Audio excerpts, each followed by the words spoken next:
minutes. Whoa.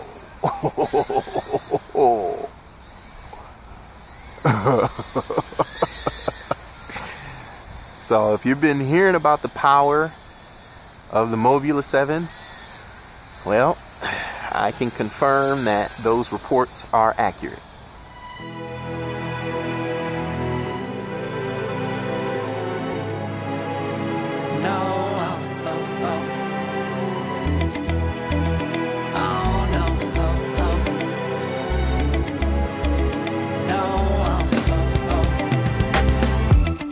Hold on, girl, now wait just a minute. I've got something to say, you should hear it. Oh, I'm happy to make time for your feelings, but you have to admit I already do. Let's just break it down to you and me uptown, dancing all around till the disco ball pops. But I have to be me, and everyone can see your anger is misplaced. And I'm gonna tell ya, don't hate me 'cause I get attention. Don't turn me into what I'm not. I have to be me 24/7, and I ain't never gonna stop. No, no, no, no. No, no, no, no. Oh, no, no, no. No, oh, oh, oh. And I ain't never gonna stop. Come on.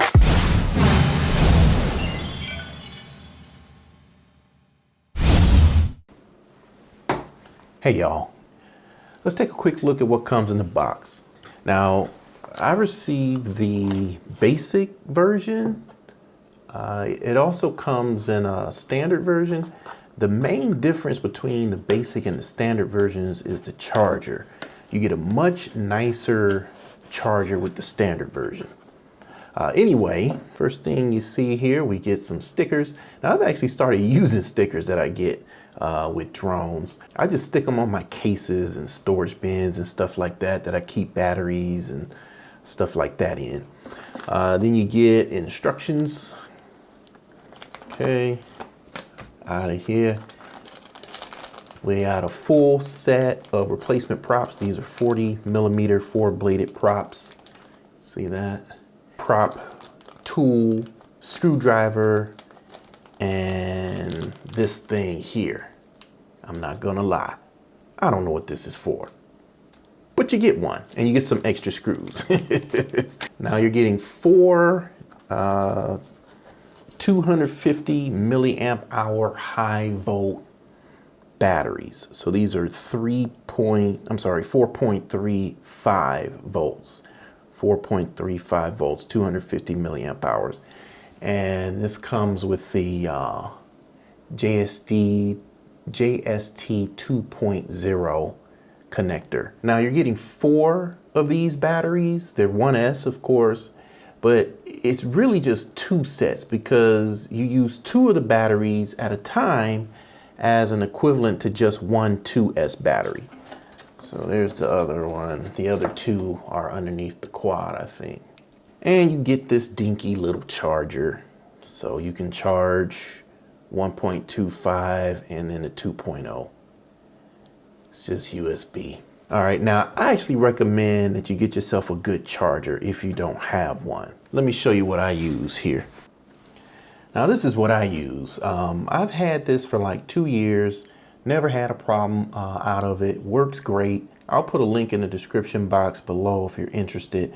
Now there's fake ones out there, but the link I'll provide down there is the one I bought, and that's going to be authentic. And the way you can tell it is there's this hologram here. You can go to the SkyRC website and put in the, I guess it's a security code there. Punch that in and it'll let you know if they manufactured this or not. So you've got some knockoffs that are not actually made by SkyRC. You want the ones made by SkyRC. All right. And then what you want to do is get yourself one of these charging boards. So 1S charging board. And so you can charge multiple JST 2.0 and 1.25 batteries. So I recommend getting one of these. All right, now let's look at the Mobula7, all right? Let's take it out. Okay, there it is. Okay, so it's 75 millimeters, all right? And let me grab the Eachine QX65 just for reference. That one's 65 millimeters. Let me grab it real quick. Okay, so here's the QX65. So this one's 65 millimeters. So you can see the size difference. It's still tiny, still a tiny little joker, but it is a little bit bigger, right? So this one comes with 802 16,000 kV motors. So of course this thing has brushless motors, and they are plug-in. So they're plug and play, which is awesome if you ever need to replace these. But as we all know, brushless motors usually last a good while. So it's a brushless Whoop, but I don't think I'll be flying this one around the house too much. From what I've seen so far, it's pretty powerful. So this baby wants to be flown outside. So it has a Crazy Bee F3 Pro flight controller. I got the FR Sky non-EU version, which comes with an XM Plus receiver, Betaflight OSD, and smart audio. And that just means that you can adjust your settings using stick commands and the OSD instead of having to go into Betaflight, which is really cool. You can make adjustments right when you're out flying, right out in the field. 40 channel, 25 milliwatt VTX with a 700 TVL CMOS camera. And this camera is tiltable. So you can get a little more tilt, so you can get some more speed going. I like that. You're also getting turtle mode with this one. Now, my first impression of the build quality is, man, it really doesn't feel like it will hold up to crashes and bashes. You know what I mean? I mean, it's gonna happen. So I'm worried about how durable the frame is gonna be. I mean, it is malleable, which is good. You know, it has some give, so that should help, but we'll just have to see, man. It just feels, I'm not gonna lie, it feels a little flimsy to me. But, you know, it has to be light, somewhat light, of course, but yeah, we'll see. Okay, that's enough of that. Let's get into Betaflight, set this thing up, and let's get you some flight footage, y'all. Before we get in Betaflight, let me actually show you how to bind this. So I'm using my Taranis QX7, excellent transmitter, by the way. So like I said, I have the FR Sky version, so we're running FR Skizzle. So to get the canopy off, it's just 3 screws, 1, 2, 3. Okay, and it comes right off nicely. And I don't know that I mentioned that it has a buzzer, but there it is. So there's a beeper. And then the bind button, it's really, really tiny. Let me see if I can get up close so you can see. It's right there. See that? That joker is small. But the beautiful thing about this one is you can power on the quad first. You don't have to worry about holding the bind button down while powering on. You can just power on and then go over to your controller and bind. So that's what we're gonna do right now, all right? Okay, so we just powered on, and that's what the lights are doing. So the white and red lights in the front and back are flashing. Ignition off, angle mode. Okay, I've already set up the Mobula here. So let's go down to bind. Now this one will bind in both D8 and D16, but I'm just gonna use D8. I don't think I need 16 channels. So we're gonna come over here and get that ready. And then I'm just gonna come over here and push the bind button. Right there. Oops. Okay, now you see the white and red lights have gone solid. All right, let's go ahead and press the bind button.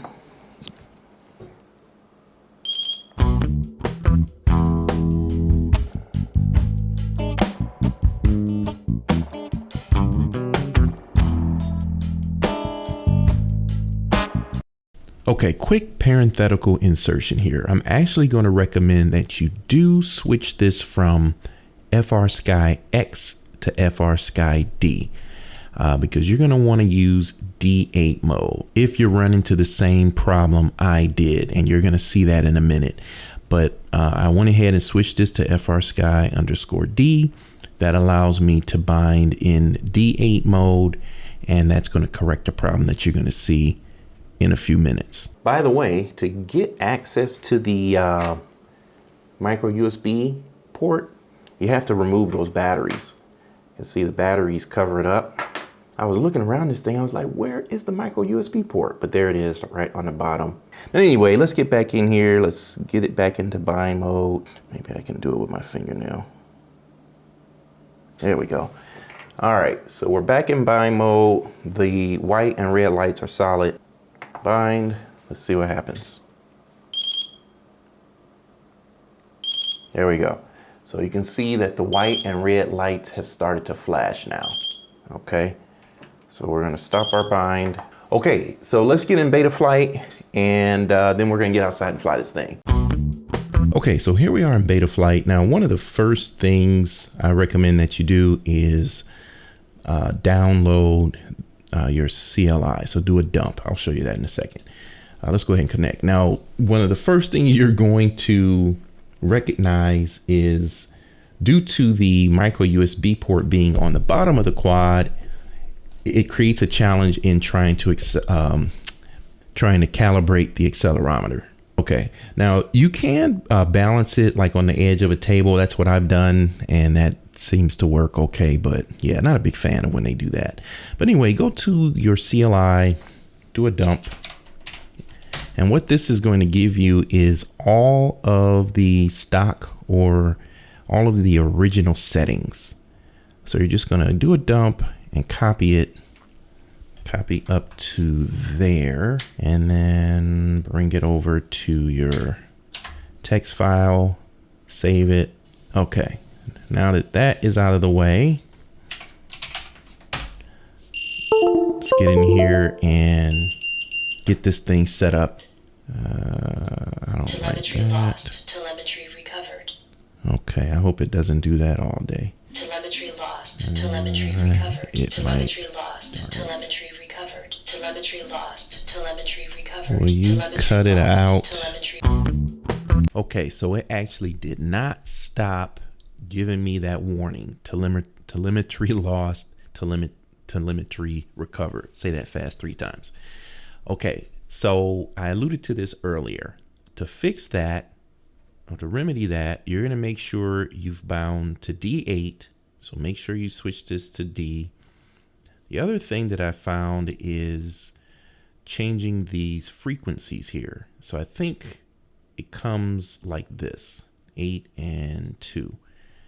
I switched that to 4 and 4. So I just playing around, and I think I was on a forum or something, and I saw a guy did that, and that stopped it completely.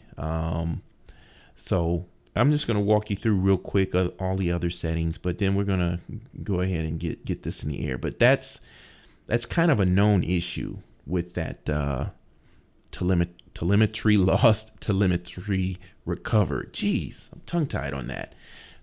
So I've seen it out on the forums. I haven't seen anybody mention it out on YouTube yet, which surprises me. But I haven't watched every video, so I don't know. But anyway, let's keep moving.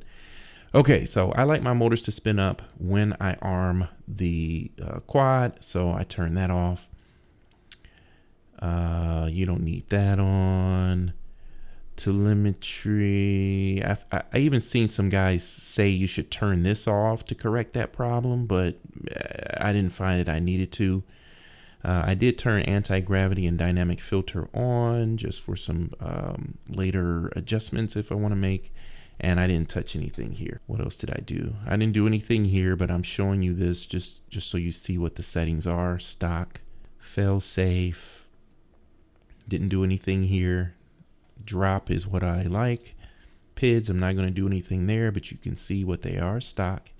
I'll probably come back and make some adjustments here in the RC and super rate. And then Make sure your channel map is for FR Sky. It might come mapped a different way. Okay. And I was getting a lot of lag before. So if that happens to you, try changing that frequency. And again, make sure you've bound in D8 mode. Okay, my modes, these are all set up and ready to go. You can just take a look how I've done it. Yeah, it's still doing it. It wasn't doing it when I unplugged from my PC. So we'll check that during the flight test to see if it's going to keep doing this, because this could get really annoying. Beeper's working. There's my air mode. Whoops. There's my air mode. I'm going to hurry up, you guys. I'm sorry about this. And you see that auxiliary 4 is for turtle mode. And then let me just show you the OSD real quick. I'm going to turn my controller off now. So this is how I set up my OSD. There's our RSSI. I like to have my battery down here, on time and total flight time. So that's just how I do it. Okay, that's enough of this. Let's fly the darn thing and see if it lives up to its billing.